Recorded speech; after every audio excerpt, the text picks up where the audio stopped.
Hey, it's Mr. Shrum, and I am back again with another lesson walkthrough.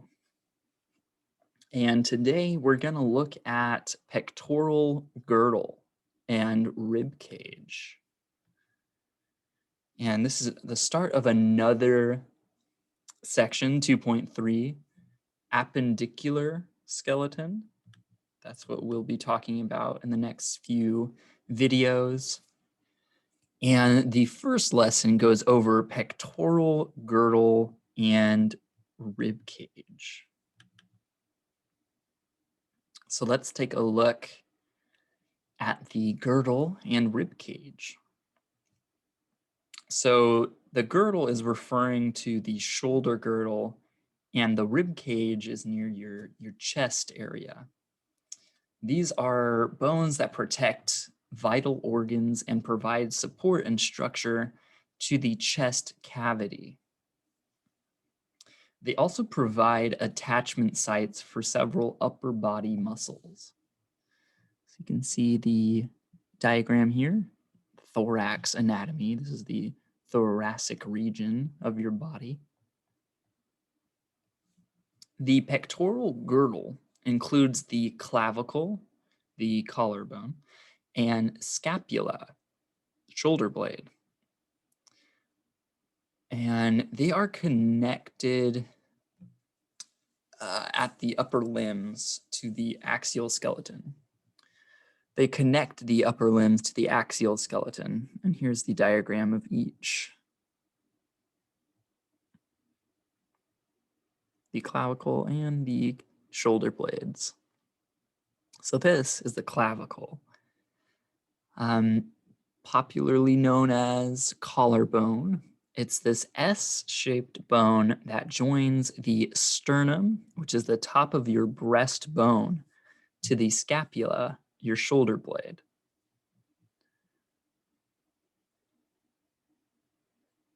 The lateral end of the clavicle is known as the acromial end.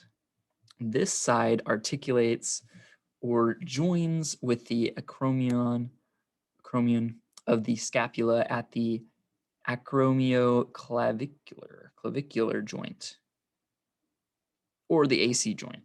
That's the shortcut way to say that, because this is a lot of words, a lot of letters for one word.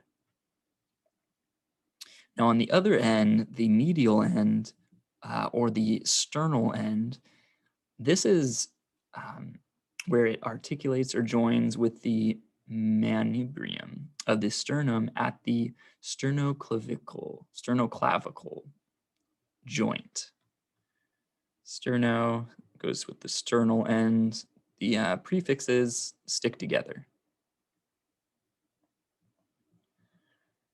The conoid tubercle is a process that serves as an attachment site for ligaments.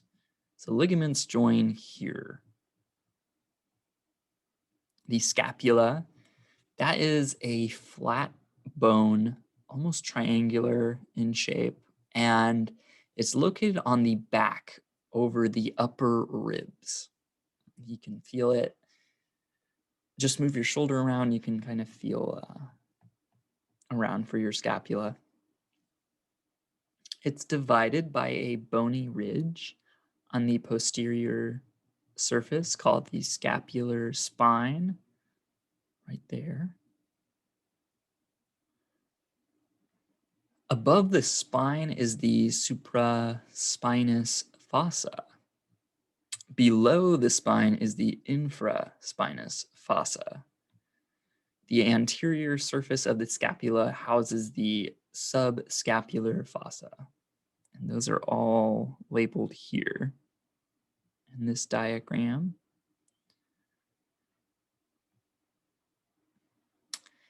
At the end of this scapular spine are processes. The acromion process is a small process that articulates with your clavicle or the collarbone. Several muscles also attach to the acromion process. It's labeled here and here.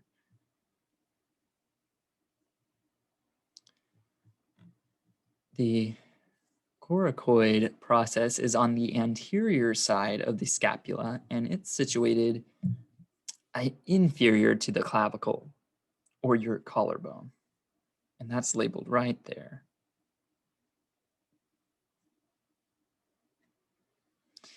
And between those two processes is a little depression, a little area where it dips down, and that's known as the glenoid cavity, that little cavity.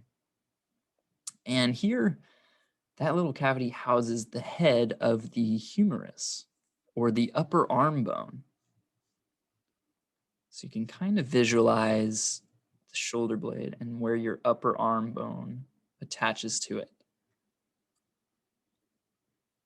Then we move on to the rib cage. The ribs, sternum, which is another name for your breastbone, and the thoracic vertebrae, the middle part of your vertebrae, make up the rib cage.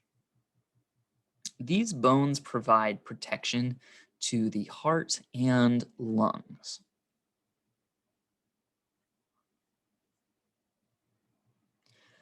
Most humans are born with 12 pairs of ribs. Occasionally, you get a person that is born with an extra set of 1 or 2 sets of ribs. All ribs attach to the spine on the posterior side of the body. However, they attach differently on the anterior side of the body. So they attach to the spine on the back side, but in front, they attach a slightly different way. And you can categorize these based on how they're attached. So 7 pairs are true ribs. So the first 7 ribs, 1, 2, 3, 4, 5, 6, 7, are ribs that attach to the sternum in front with the costal cartilage. That cartilage attaches to your front breastbone. Then after those 3, you have 3 sets of false ribs. Ribs 8, 9, and 10 are attached to rib number 7 with costal cartilage. So you have the first 7, and then 8, 9, 10 are attached to rib number 7 with more cartilage. And then you have 2 pairs of floating ribs, 11 and 12. You can see that here. These ribs have no anterior attachment. So they're attached at the back, but they do not attach to your sternum or any ribs in front.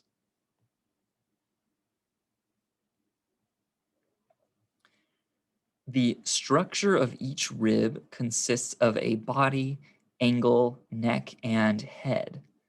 The head is the posterior portion that connects to the vertebrae. The angle is the curve of the rib. The head is the most anterior surface. So that shows you each portion of the rib. And here we'll get into more of that. The heads of the rib attach to the thoracic vertebrae of the spinal column. Remember, we talked about the spinal column. And here in this region, that's where they attach at their heads. And on the posterior side of the skeleton, these are vertebrocostal joints. Vertebrocostal joints. The upper 7 pairs of true ribs connect anteriorly directly to the sternum with cartilage, and those attach at joints called sternocostal facet joints. The costal cartilage is flexible and links between the remaining ribs as well. The flexibility of the cartilage allows the rib cage to expand during inhalation. So it's not static. They flex in and out as you breathe. And the space in between the ribs is called the intercostal space. And within that are intercostal muscles. The sternum is the long, flat bone that forms the very center of your chest. And there are three main parts: the manubrium, body, and xiphoid process. Wham, bam, bam. The first part is the most superior portion of the sternum and has sides with costal notches that connect two ribs by costal cartilage. The manubrium has a clavicle notch on both sides where it connects to the clavicle. In between the clavicle notches is the jugular notch. So here's the different notches for each portion. The middle portion of your sternum is the sternum body. It's the longest portion and it has notches for connecting ribs as well.